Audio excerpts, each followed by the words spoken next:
কবি বরুণ হালদারের রচিত ভাষা দিবস কবিতাটি। 21শে ফেব্রুয়ারি শহীদ বেদি সেজে ওঠে নানা রকম করে, আজও বেঁচে আছো আমাদের হৃদয়ে, বাঙালি যায়নি তোমাদের ভুলে। পাকিস্তানি সেনা গুলি চালিয়ে বাংলার বীর সন্তান নিয়েছে কেড়ে। সন্তান হারা মায়ের আর্তনাদ এখনো শোনা যায় বাংলার মাঠ ঘাট প্রান্তরে। প্রতি বছর 21শে ফেব্রুয়ারি এলে আমার রক্তে ক্রোধ খেলা করে। ভাষাচক্রী পাকিস্তানের প্রতি ঘৃণা প্রতি বাঙালির ঘরে ঘরে। জীবন দিয়ে ছিনিয়ে এনেছো বাংলা ভাষা, ভুলবো না তোমাদের কোনোদিন।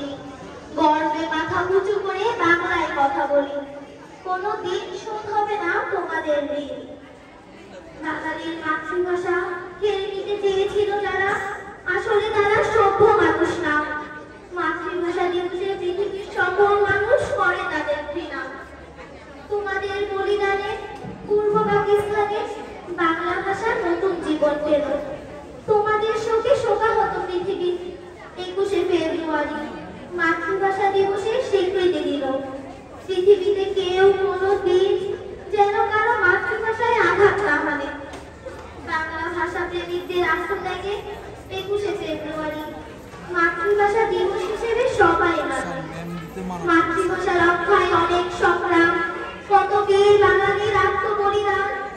21শে ফেব্রুয়ারি শোকের মাঝে শান্তিতে করি তাদের জয়গান। 21শে ফেব্রুয়ারি শোকের মাঝে শান্তিতে করি তাদের জয়গান। ধন্যবাদ।